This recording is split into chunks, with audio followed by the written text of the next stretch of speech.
पर रामायण देखकर रावण मतलब अरविंद त्रिवेदी बहुत भावुक हुए। क्या? तुझे कैसे पता? हेलो ऐप से। देख, ये है हेलो ऐप। जैसे ही आप हेलो ऐप डाउनलोड करते हो, ऊपर सर्च बार में हेलो ट्रेंड्स मिलेगा, जिसमें सभी ट्रेंडिंग न्यूज, वीडियोस, आर्टिकल्स मिलेंगे। उससे आप डे टू डे इन्फॉर्मेशन से अपडेट रख सकते हैं। ये तो बहुत अच्छा ऐप है। मैं अभी डाउनलोड करके खुद को अपडेट करती हूँ। कामकाजी बहू। रवीना के 2 बच्चे थे। वो एक बड़ी कंपनी में काम करती थी। उसके ऑफिस जाने के बाद उसकी सास उसके बच्चों को संभाला करती, लेकिन रवीना को इसकी कोई कदर नहीं थी। एक दिन रवीना अपनी माँ से फोन पर कहती है, मम्मी क्या बताऊं, मेरी सास तो बिल्कुल अच्छी नहीं है। कुछ समझती नहीं है कि मुझे कितना काम करना पड़ता है। एक तो ऑफिस तक का लंबा सफर और फिर 9 घंटे लगातार काम। बैठे बैठे तो मेरी पीठ अकड़ जाती है। खुद तो सारा दिन घर में मजे करती है, जब मन करा सोए, जब मन किया खाए। तभी उसकी सास वहाँ आ जाती है। अच्छा माँ, मैं बाद में आपको फोन करती हूँ। जी मम्मी जी, कोई काम है क्या आपको? क्या हुआ?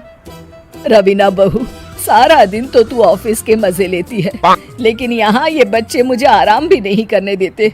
मेरी तो तबीयत खराब हो रही है। तो आपको लगता है कि मैं दफ्तर में मौज करती हूँ? आपको क्या समझाऊं, छोड़िए। माँ, काम करना भी जरूरी है। मजबूरी नहीं होती तो मैं खुद ही अपने बच्चों को देख लेती। अब आज तो छुट्टी है ना, आज तो कम से कम घर का काम कर ले। बहू काम शुरू करती है। बच्चे के साथ काम करना उसके लिए असंभव हो जाता है। वो जाकर बच्चा सास को देती है और कहती है, मम्मी जी जरा बच्चा तो पकड़ लीजिए, मैं घर का काम कैसे करूं? जैसे मैं करती हूँ रोज बच्चे के साथ। तुझे बताऊं तो तू सोचती है कि कोई बड़ा काम तो है नहीं, बच्चा तो सोता रहता है। अब देख लिया। खैर, बस मैं यही तुझे समझाना चाहती थी। ला, बच्चा मुझे दे और काम कर। बहू मुंह बनाकर वहां से चली जाती है। वो मन में सोचती है, बात तो सही है, बच्चे के साथ घर का काम करना असंभव है। वो किसी तरह काम करती है और अगले दिन ऑफिस के लिए निकल जाती है। ऑफिस में उसकी सहेली उससे कहती है, यार तू तो बड़ी लकी है, तुझे तेरी सास खाना बना कर देती है, बच्चे भी देखती है और तुझे किसी बात की चिंता भी नहीं होने देती। अरे क्या लकी, बदले में मैं उन्हें पूरी कमाई जो दे देती हूँ और अपने बच्चे से दूर रहती हूँ वो अलग। हर किसी को ना दूसरे की प्लेट में ज्यादा घी दिखता है। जा अपना काम कर।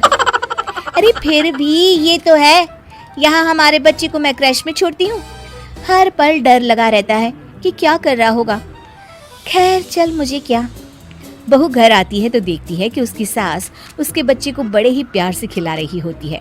वो माँ को देखकर खुश हो जाता है।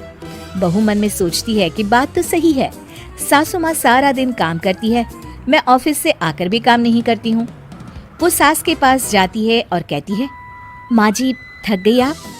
और क्या, सारा दिन चक्कर घीनी की तरह पूरे घर में घूमती रहती हूँ और अब उम्र भी नहीं रही। लेकिन चल तू बता, क्या हुआ, कुछ काम है क्या?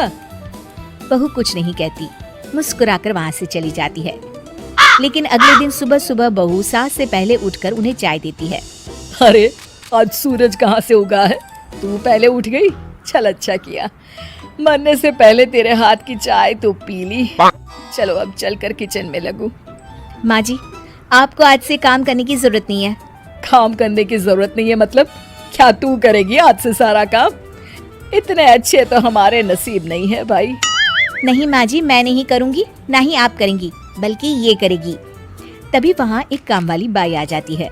ये कौन है बहू? माँ जी, ये नौकरानी है और आज से सारा काम यही करेगी। मुझे माफ कर दीजिए माँ जी, मैं नहीं समझ पाई कि आप थक जाती हैं। आज से आप सिर्फ आराम करिए और मुन्ने के साथ खेलिए। और सास बहू बच्चे के साथ खेलने लग जाते हैं।